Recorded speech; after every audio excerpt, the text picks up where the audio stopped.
पता है कि द्विघात समीकरण में हमेशा वैल्यू 2 आती है, तो यहाँ k स्क्वायर बन रहा है तो k की वैल्यू क्या आएगी 2, एक बार प्लस √3 और एक बार माइनस का √3। ठीक है, अभी यहाँ पे एक चीज और समझाने की बात है, पहले तो इतना आपको क्लियर हो गया होगा, इसके आगे एक चीज और बता दे, बहुत मोस्ट इंपॉर्टेंट चीज है जो इसमें भी बच्चे अक्सर कंफ्यूज होते हैं, और मेरा ये एम है कि आपके सारी कंफ्यूजन इंशाल्लाह will be removed regarding mathematics, क्योंकि बहुत सारे ऐसे पॉइंट्स होते हैं जहाँ पे बच्चे अक्सर कंफ्यूजन में गलत करके आते हैं। जैसे 4k स्क्वायर माइनस 12 बराबर 0 था, अगर ये इक्वेशन बनता है तब तो ये आंसर ठीक है। बाय द वे आपका इक्वेशन ऐसा दे रखा है कि यहाँ भी k आ गया, सपोज दैट यहाँ भी k आ गया, तो अब अगर आप ऐसे लेके जाते हो 12 के और k से k काट देते हो और k इज इक्वल टू 4 से 12 काट देते हो 3 आ जाता है, तो ये आपका गलत हो जाएगा। देखिए ध्यान से, यहाँ पे k की वैल्यू 3 आ रही है और आपने -12k को उधर लेगा और एक k तो काट दिया, जबकि k की पावर में 2 था तो k की वैल्यू 2 आनी थी ना, 2 वैल्यू आनी थी, जो भी आनी थी, मान लीजिए एक वैल्यू a आनी थी, दूसरी b आनी थी, कुछ भी आनी थी, कुछ भी क्या आनी थी अभी नहीं पता, एक 3 आई है तो दूसरा कुछ और भी आ जाता, 2 आ जाता, 5 कुछ भी आ जाता, लेकिन आपने जब एक k काट ही दिया तो एक ही k की वैल्यू आई, जबकि आनी कितनी थी 2 थी, तो आंसर गलत हो जाएगा ना। ऑप्शन में एक भी दे रखा होगा, 2 भी वैल्यू दे रखी है, आप एक वाले पर टिक करके आओगे, आंसर गलत हो जाएगा। जब भी आपको पावर में 2 दिख जाए इसका मतलब कि 2 वैल्यू आनी ही आनी है।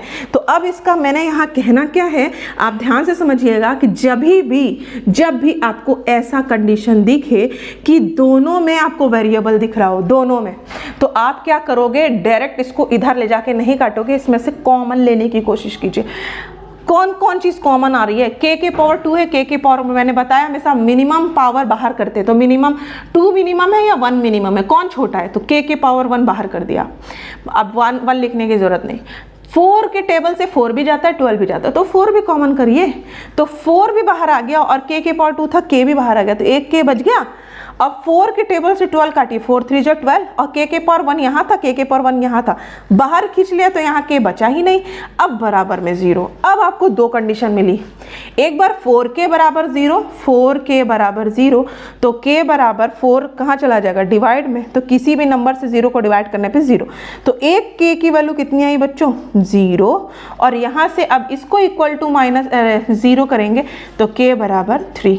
अब आपकी k की वैल्यू कितनी आई 0 और 3, जबकि इसके पहले क्या आ रही थी, सिर्फ एक वैल्यू, अब आपकी k की 2 वैल्यू आ रही है, तो अब बताइए आपका आंसर गलत हो सकता था ना, चांसेस थे ना, प्रोबेबिलिटी थी ना कि आंसर गलत करके आते आप, लेकिन अब आप नहीं गलत करेंगे। ठीक है, और इसी तरह कि जरूरी नहीं k के पावर 2 और k के यहाँ पे क्यूब और यहाँ स्क्वायर दे दे, कुछ भी दे सकता है, यहाँ क्यूब और यहाँ एक ही पावर दे दे, तभी भी हमेशा याद रखिए जब भी आपको 2 वैल्यू में पावर दिखे, 2 वैल्यू में वेरिएबल दिखे, तो आप वेरिएबल को बाहर लेकर कोशिश कीजिए, अगर उधर ले जाके काट देंगे तो आपका एक पावर कट जाएगा। और ये बात मुझे बहुत दिन बाद पता चली थी, जो मैं आपको क्लास 9 10th के कॉन्सेप्ट में बता रही हूँ। ठीक है, ये बात मुझे बहुत दिन बाद पता चली थी, तो बहुत प्रॉब्लम्स हुई थी। ठीक है, कि ऐसा भी होता है, तो मुझे ये ऐसा लगता है कि जो चीज़ मैंने लेट सीखी ना, वो मैं दूसरों के साथ ऐसा ना करूँ, जो मुझे लगता है कि आपको आपकी ही एज में आ जानी चाहिए, तो इसलिए मैंने ये चीज़ बताया। बहुत लोग इस चीज़ को नहीं भी बताते हैं या ज़रूरी नहीं समझते, बट अकॉर्डिंग टू मी कि अगर चैप्टर है तो हर कॉन्सेप्ट आना चाहिए, चाहे दुनिया का हर कॉन्सेप्ट, चाहे दुनिया का कुछ भी हो उस चैप्टर से रिलेटेड, तो मुझे आना चाहिए।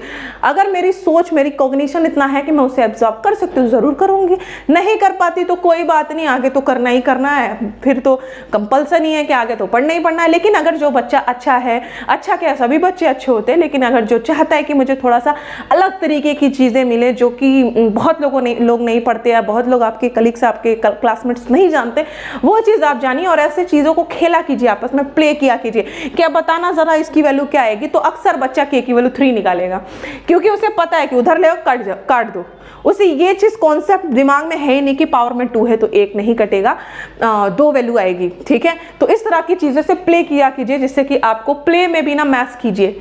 मुझे ऐसा लगता है कि मैथ्स तो खुद में एक प्ले है ना, मज़ा आता है इसके साथ, मुझे तो लिटरली बहुत मज़ा आता है मैथ्स। मुझे ऐसा लगता है कि मतलब ये ना होता तो ज़िंदगी में मेरे कुछ ना होता। ठीक है, तो आप भी ऐसा फील करोगे जब आप कॉन्सेप्ट गेन करोगे। ठीक है, तो इस तरह से हम लोग k की अननोन्स की कोई भी वैल्यू निकालते हैं। अगर मान लीजिए जैसे मैंने यहाँ पे k की वैल्यू, अभी मैंने यहाँ इस इक्वेशन को थोड़ा सा चेंज करना है, सपोज दैट मैंने थोड़ा सा और चेंज किया इस इक्वेशन को c, जैसे मैंने यहाँ पे इसको ऐसे लिख दिया एक्स स्क्वायर, सॉरी, जैसे मैंने यहाँ ऐसे लिख दिया a x square minus 2ax plus 3 real roots then find a। क्या कह रहा है बच्चों, अगर ये इक्वेशन है और इसके रूट्स रियल हैं तो a की वैल्यू निकालिए। अब ध्यान से देखिए, फिर क्वाड्रेटिक इक्वेशन किस फॉर्म में दे रखा है, इसका क्वाड्रेटिक इक्वेशन किस फॉर्म में देख रहे हैं, x के पावर 2 है, x के पावर 1 है, ठीक, a के पावर 1 है, a के पावर 1 है, तो क्या क्वाड्रेटिक इक्वेशन a के फॉर्म में है या x के फॉर्म में है? यस, x के फॉर्म में है। ऐसा भी क्वेश्चन फंसा सकता था आपको, ठीक है, ऐसा भी क्वेश्चन फंसा सकता है। पावर में जो दिख रहा है, पावर में x के पावर 2 दिख रहा है, पावर में x के पावर 1 है, तो ये वाला क्वाड्रेटिक इक्वेशन है x में, तो निकालना a है, ठीक है। और अगर ऐसे ना देकर ऐसे दे देता तब आप देखिए पावर में a के पावर 2, पावर में a के पावर 1। अब क्वाड्रेटिक इक्वेशन a के फॉर्म में है तो अब आपको x निकालना है। जिसके फॉर्म में क्वाड्रेटिक इक्वेशन दे रखा है उसका, उसके अलावा उसके एक्सेप्ट में जो बचता है वो निकालना है। यहाँ अब a के पावर में लिख गया तो x अननोन हो गया, x अज्ञात हो गया, x निकालेंगे। और वहाँ अगर यहाँ पावर हटा के अगर मैं यहाँ पावर लगाऊं तो x के फॉर्म में क्वाड्रेटिक इक्वेशन हो गया, अब a निकालना है। तो इस तरह से आप बहुत सारे क्वेश्चंस को कर सकते हैं। अगर आपको यहाँ निकालना है, फिर सिंपल सी बात है, तो कंपेयर कर लीजिए। अगर यहाँ ऑलरेडी a वेरिएबल में यूज है तो आप ये वाला कैपिटल लिख लीजिए, क्योंकि ऑलरेडी ये यूज है ना, तो फिर a बराबर a लिखेंगे तो इसको काट देंगे आप, तो इसकी गलती ना करें। जब भी क्वाड्रेटिक इक्वेशन में वही चीज यूज हो जाए, जो चीज आप कंपेयर करते हो, तो उसकी वेरिएबल को छोटा बड़ा कर दो, कैपिटल कर दो। तो a की वैल्यू a और कैपिटल B की वैल्यू -2a और c की वैल्यू 3। तो रियल रूट्स के लिए क्या होता है, d greater than 0, b square minus 4ac greater than 0, b की वैल्यू -2a का होल स्क्वायर। एक्चुअली इसलिए फास्ट जा रहे हैं क्योंकि मुझे लगता है अब आपको आ गया। c इज ग्रेटर देन 0, तो -2 का स्क्वायर बच्चों 4a square, -4 12, a greater than 0। फिर यहाँ पे भी वही चीज करनी है। अब आप फिर गड़बड़ कर दोगे, मुझे पता था, इसलिए मैंने यहाँ पे ये क्वेश्चन उठा लिया। 4a square -12a greater than 0। अब तो 0 में भेजना ही नहीं है, सीधा 4 कॉमन, a कॉमन, यहाँ क्या बच गया 3 ग्रेटर देन 0, तो 4a ग्रेटर देन 0, तो a ग्रेटर देन 0। और यहाँ से a -3 ग्रेटर देन 0, तो a ग्रेटर देन 0। तो आपकी a की वैल्यू a का ही, a बराबर a ग्रेटर देन 0, a का ही a greater than 3।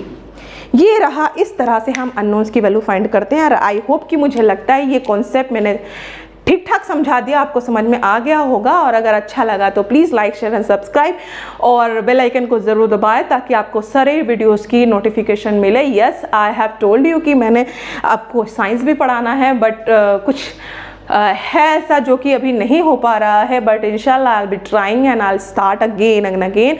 And I have to give you 6, 7, 8, 9, 10, 11, 12 mathematics, and one student also have commented on my comment section that ki ma'am please provide us 11th and 12th class mathematics. So I'll start inshallah as much as possible for my side. I will start the I will start the basic concepts and academic session, all full course of 11th 12th mathematics also. Okay, so तब तक के लिए पढ़ते रहिए, मुस्कुराते रहिए, bye bye, take care, keep learning.